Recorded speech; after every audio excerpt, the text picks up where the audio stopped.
En 1966, el caso de crimen verdadero más infame de Australia cambió al país para siempre. La desaparición de los niños Beaumont, Anna, Jane y Grant fue tan impactante que los padres pasaron de dejar a sus hijos vagar libremente durante las horas de luz del día a vigilarlos constantemente. Ningún niño estaba seguro, ya no más, e incluso las comunidades unidas luchaban por confiar las unas en las otras. Casi 6 décadas después, aún se puede sentir el peso de la trágica desaparición de los niños Beaumont.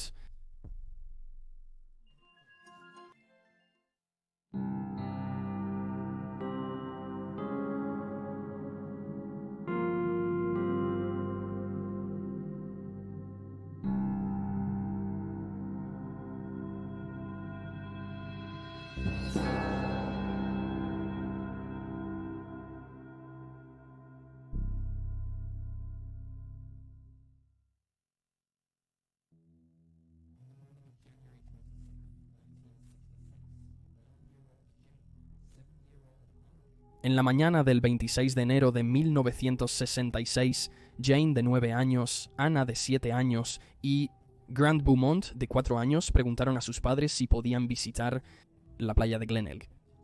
Habían ido el día anterior, pero era otro día sofocante, y se habían divertido tanto que querían ir de nuevo. Debido al intenso calor, tomaron el autobús a las 8:45 am, 5 de la mañana. Su madre, Nancy, les dijo que tomaran el autobús de las 12 p.m. Volviendo a casa, los niños estuvieron de acuerdo. Pero el trío no volvió en el autobús de las 12 p.m., ni el bus de las 2 p.m. Autobús, lo que causó que Nancy se alarmara. Su padre, Jim, regresó de un viaje alrededor de las 3 p.m., y al escuchar que los niños no habían llegado a casa, inmediatamente condujo a la playa, que estaba a solo un viaje de 5 minutos en autobús desde la casa familiar en la calle Harding, en Somerton Park, Adelaida. Jim no pudo localizar a los niños en la playa abarrotada, así que regresó a casa y junto con Nancy comenzó a buscar en las calles, tocando las puertas de vecinos y amigos, pero nadie había visto a Grant, Anna o Jane. Esa tarde, alrededor de las 5 p.m., la pareja informó la desaparición a la policía. Inicialmente, las autoridades sospecharon que los niños se habían alejado y perdido la noción del tiempo. Organizaron búsquedas cerca de la playa, pensando que no se habrían alejado mucho. Sin embargo, pronto se dieron cuenta de que algo más siniestro estaba sucediendo, y la búsqueda de los niños Beaumont se expandió al océano, los edificios cercanos y las dunas de arena. Los aeropuertos y estaciones de tren también fueron alertados de la desaparición, con los investigadores teorizando que alguien pudo haber secuestrado a los niños e intentaba sacarlos del área local o incluso de la ciudad. El principal sospechoso no identificado en el caso es un hombre visto por testigos en compañía de los niños. Se describe como alto con cabello claro a castaño. Tenía una cara delgada y unos 30 y tantos años al desaparecer, con una constitución de delgada a atlética y cutis bronceado. Vestía un traje de baño. Los testigos declararon que los niños estaban relajados mientras jugaban y parecían cómodos y familiarizados con el hombre. También se informó que se acercó a un testigo alegando que faltaba el dinero de los niños y preguntó si alguien había estado cerca de sus cosas o las había visto. Luego fue a cambiarse mientras los niños Beaumont lo esperaban. Alrededor de las 12:15 p.m., el grupo abandonó la playa. 2 horas y media después, otro testigo vio al grupo de 4 juntos una vez más, con el hombre llevando una bolsa similar a una que Jane poseía. Al preguntar a sus padres su opinión, los testigos estaban desconcertados por lo que vieron. Nancy describió a Jane en particular como increíblemente tímida y le pareció extraño que su hija mayor se sintiera tan cómoda jugando en presencia de este hombre desconocido. Esto hizo teorizar a los investigadores que el hombre había conocido antes a los niños, y ellos habían llegado a confiar en él. Notablemente, Anna le dijo a Nancy en los días antes de que desaparecieran que Jane, citando, consiguió un novio en la playa. Nancy supuso que Anna se refería a un amigo de su edad, por lo que no tomó en serio su comentario. Los investigadores descubrieron en los días siguientes a la desaparición que los niños habían pasado por la panadería Wenzel en la cercana calle Mosley. El tendero, que conocía a los niños ya que venían a menudo, informó que Jane había comprado empanadas y un pastel de carne, con un billete de 1 libra. Esto era extraño porque Nancy no le había dado a Jane una libra. Cuando ella daba dinero a los niños, siempre eran monedas. El día que desaparecieron tenían 6 en su posesión. Chelines y 6 peniques, bastante para sus tarifas de autobús y comprar su almuerzo y nada más. El tendero también notó que nunca antes habían comprado una empanada de carne. Las autoridades pensaron que probablemente el billete de una libra había sido dado a los niños por alguien más. Muy probablemente el extraño hombre con el que se les vio. Otra pista llegó el 29 de enero cuando una mujer les dijo que había hablado con 3 niños que se parecían a los Beaumont cerca del refugio de botes de Patagualonga alrededor de las 7 de la tarde el día de su desaparición. Posteriormente se drenó y se buscó en el refugio, pero no se encontró ninguna evidencia. Tardaron meses en presentarse otro testigo. Una mujer afirmó que la noche de la desaparición había visto a un hombre con 2 niñas y un niño entrar a una casa en su calle que ella creía que estaba vacía. Más tarde vio al niño caminando solo, pero el hombre lo alcanzó y lo agarró bruscamente. Sin embargo, la mañana siguiente no hubo actividad en la casa y nunca volvió a ver al grupo. No está claro por qué esta mujer no presentó la información antes, pero parece que no produjo nada sólido. Pistas. En noviembre de 1966, solo meses después de que los niños desaparecieran, el psíquico holandés Gerard Croce fue llevado a Australia para ayudar en la búsqueda. Como era de esperar, su esfuerzo por avanzar en el caso fracasó. Supuestamente cambiaba su historia a diario y ofreció a la policía sin pruebas concretas. Aseguró que los niños estaban enterrados en un almacén cercano a su casa. Y aunque los dueños de la propiedad se mostraban reacios a excavar, lograron recaudar $40,000 para demoler el edificio, pero una búsqueda pronto no arrojó nada, ni restos humanos ni pertenencias de los niños. La propiedad sería buscada nuevamente en 1996, pero una vez más no se encontró nada. Se reportaron avistamientos de los niños a nivel nacional el próximo año, pero la policía no confirmó ninguno. En 1968, tras 2 años de la desaparición de los niños, Nancy y Jim, sus padres, recibieron 2 cartas. Se presume que una fue escrita por su hija mayor, Jane, y la otra por un hombre que afirmó autodenominarse el tutor de los niños. Luego los sobres fueron matasellados en Dandenong, Victoria. El hombre acordó devolver a los niños, proponiendo un encuentro en un tiempo y lugar determinado. Las cartas, que supuestamente eran de Jane, no notaron nada alarmante, en cambio describían una vida bastante normal. Las autoridades creían que las cartas eran auténticas, después de compararlas con notas escritas por Jane antes de que desapareciera. Decidieron que Jim y Nancy se encontraran con el hombre, enviando a un detective tras ellos. Sin embargo, nadie apareció. Pronto llegó una nueva carta, supuestamente de Jane nuevamente. Escribió que el hombre decidió quedarse porque sus padres lo habían traicionado. Confianza al llevar a un detective disfrazado con ellos a la reunión. No aparecieron más cartas después de ese punto, pero en 1992, un examen forense reveló que las cartas eran una farsa. Las huellas dactilares guiaron a los investigadores a un hombre de 41 años, que era un adolescente en ese momento y había escrito las cartas como una broma. No se le imputó ningún delito debido a la cantidad de tiempo que había pasado. A pesar de que el hombre visto con los niños el día que desaparecieron no ha sido identificado, ha habido muchos sospechosos notables en el caso a lo largo de los años. En 1984, Bevan Spencer von Einem fue condenado a cadena perpetua por el homicidio del joven Richard Kelvin. Los investigadores creen que tenía cómplices y posiblemente estuvo involucrado en más crímenes violentos, pero se ha negado a cooperar con los investigadores respecto a esas posibles conexiones. Cuando las autoridades investigaban a von Einem, fueron abordadas por un identificado solo como señor B. El señor B afirmó que tuvo una conversación con el asesino en la que se jactó de haber secuestrado a 3 niños de una playa y luego llevarlos a casa para realizar experimentos. Informes indican que von Einem dijo haber hecho trabajos brillantes. Realizó cirugías en todos y cita los unió. Uno de los niños murió durante el procedimiento, sin embargo, lo que lo llevó a matar a los otros 2 y deshacerse de sus cuerpos en Bushland, al sur de Adelaide. Previo a esto, no se sospechaba que von Einem estuviera involucrado en el caso de los niños Beaumont, aunque fue notado que se parecía a la E. Fitz era el asesino entonces y coincidía con las descripciones de los testigos. Von Einem también, según el señor B, indicó que había estado involucrado en el Adelaide Oval de 1973. Secuestros, nombre dado a las desapariciones de Joanne Radcliffe, de 11 años, y Kirsty Gordon, de 4 años, quienes desaparecieron cuando fueron juntas al baño durante un partido de fútbol celebrado en el Adelaide Oval Sports Ground. Hemos cubierto el Adelaide. Anteriores secuestros en el Oval de Adelaide, ambos casos similares, varios sospechosos similares. Aunque el señor B es considerado por la policía como una fuente confiable, ya que pudo proporcionar información importante durante la investigación del asesinato de Richard Kelvin, sus alegaciones sobre las conexiones de Von Einem con los niños Beaumont y el caso del Oval de Adelaide no se consideraron completamente confiables. Los detalles transmitidos por el señor B no coincidían con los hechos conocidos sobre el caso Beaumont.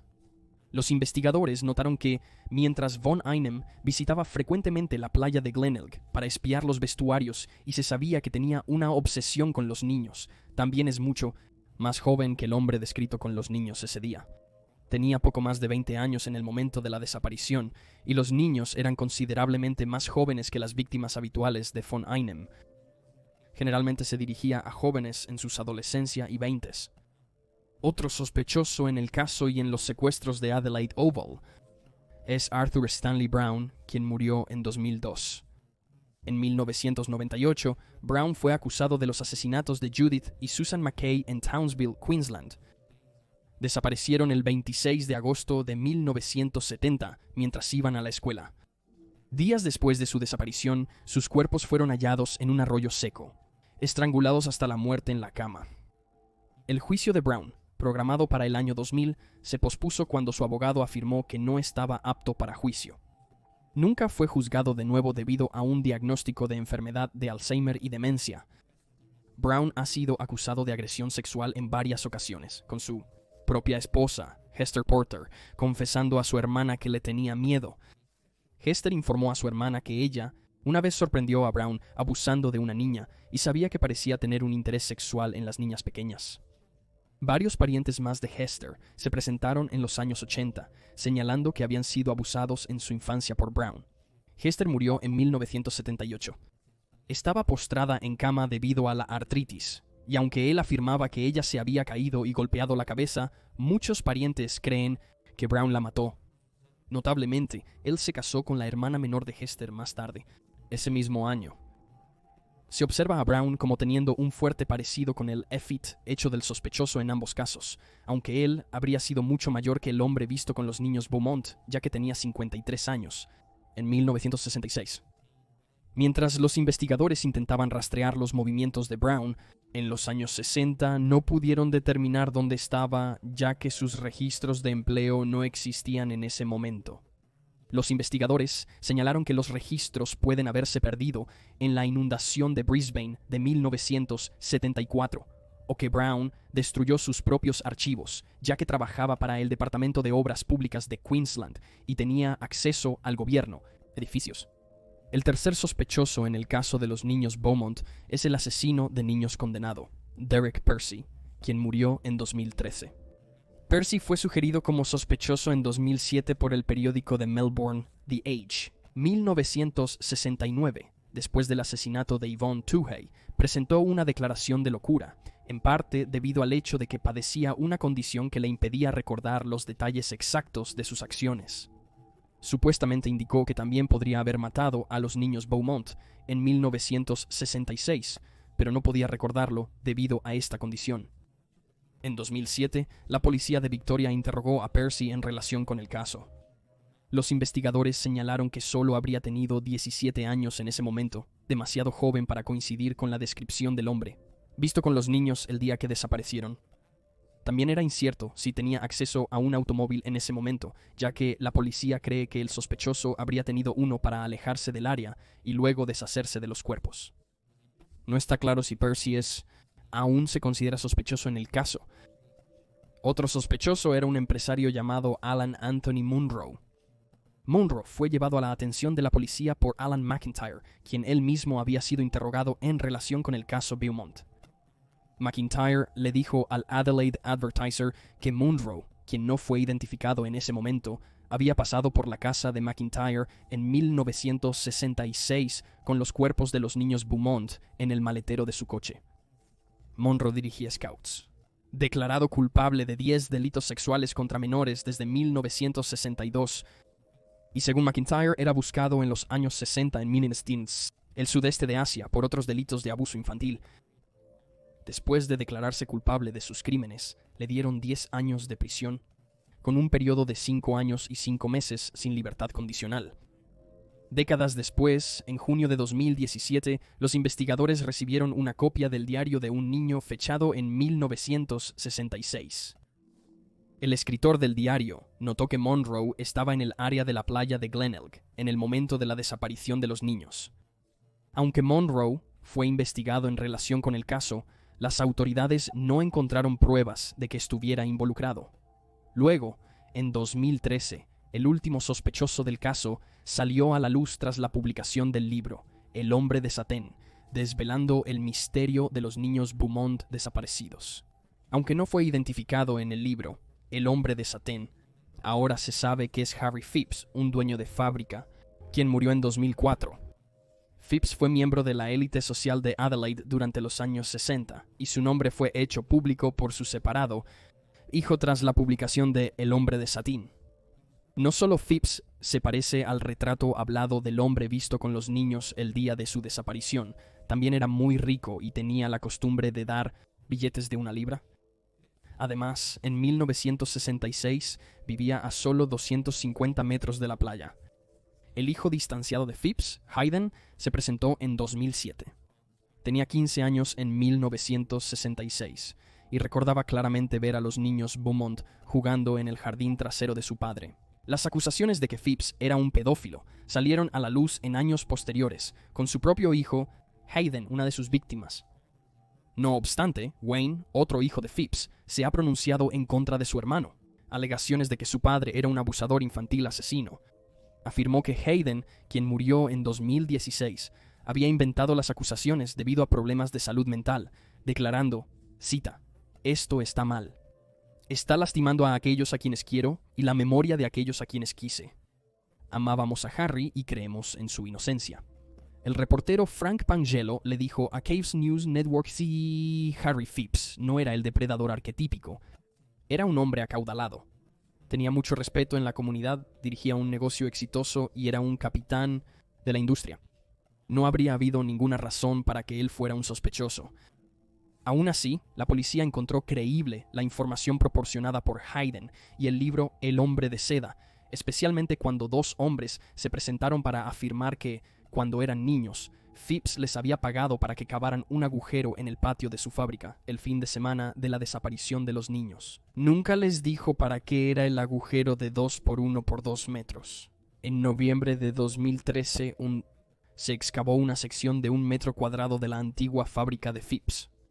Un radar de penetración de suelo notó una anomalía menor, pero una investigación más profunda del sitio, que fue excavado, reveló ninguna nueva evidencia o indicaciones de que los niños Beaumont habían sido enterrados allí. Se realizó otra excavación en 2018, y aunque se encontraron huesos, se determinó que pertenecían a un animal. El superintendente jefe Des Bray dijo a los periodistas, cito, «Puedo confirmar que hemos buscado áreas de interés y hemos llegado al fondo de esas áreas. Hemos ido más abajo para estar completamente seguros. Puedo confirmar que hemos encontrado huesos de varios animales, pero no se ha localizado nada humano en el sitio. Desafortunadamente, esto implica para la familia Beaumont que todavía no tenemos respuestas, pero siempre haremos todo lo humanamente posible para localizar a los niños Beaumont y llevarlos a casa con su familia». El caso de los niños Beaumont desaparecidos resultó en una de las mayores investigaciones policiales en la historia de Australia y afectó profundamente a los padres en todo el país. Durante los años 60 era común que los niños anduvieran libremente, utilizando el transporte público y visitando espacios públicos por sí mismos, pero el caso Beaumont cambió todo, especialmente porque ocurrió tan pronto después de 1965. Los asesinatos de Wanda Beach, en los que 2 adolescentes, Marianne Schmidt y Christine Sharrock, fueron asesinadas. Después de la desaparición de Jane, Anna y Grant, sus padres permanecieron en su casa de Somerton Park durante años. Esperaban que algún día el trío regresaría a casa. Incluso se informó que Nancy mantuvo su habitación exactamente como estaba el día que se fueron para la playa de Glenelg el 26 de enero de 1966. Nancy le dijo a los reporteros en los meses siguientes a la desaparición: «No creo que estén vivos, pero no he perdido la esperanza, y todo lo que quiero es que regresen». Sin embargo, al año siguiente, parecía más optimista sobre el caso. Hablando en febrero de 1967, le dijo a un reportero del Daily Telegraph de Australia: «Cuanto más tiempo pasa, más confianza tengo de que ellos siguen vivos. ¿Sabes? Soñé con ellos anoche. Normalmente no sueño. De hecho, este es el primer sueño real que he tenido desde que se fueron los niños, pero anoche soñé que escuché un golpe en la puerta trasera. Eran los niños. Dijeron: «Hola, mamá». Lo único que dije fue: «¿Dónde has estado?». Estaban parados en el vestíbulo trasero. Los sentí por todas partes y lloré. ¿Sabes? He tenido mi primer sueño. Desde 2023 el caso permanece sin resolverse. No ha habido avances desde entonces. El patio de la fábrica de Phipps fue excavado en 2018. El comisionado de policía Grant Stevens señaló que hay menos probabilidad de resolver el caso con cada año que pasa, agregando, cito: «La realidad es la calidad de la evidencia forense que se recogió en ese momento cuando los niños desaparecieron, así como la memoria de los testigos y los testigos que han fallecido. Todos estos factores contribuyen a mayores dificultades en resolver esa investigación en particular». Sin embargo, fue rápido en agregar que el caso sigue abierto y cualquier nueva información presentada será investigada a fondo. Trágicamente, Nancy y Jim ahora ambos están fallecidos. Nancy falleció en un asilo en Adelaide el 16 de septiembre de 2019, a la edad de 92 años. Jim falleció el 9 de abril 2023 a los 97 años. En el caso de cualquier persona con información que conduzca a la condena del secuestrador de los niños. Si tienes alguna información sobre la desaparición de Jane, Anna y Grant Beaumont, puedes contactar a Crime Stoppers en el 1-800-333-000. Y ahí tienes los hechos. Por favor, comenta abajo con el tuyo, teorías y especulaciones. Y no olvides darle me gusta a este video. Mantente alerta, mantente seguro y nos vemos la próxima vez.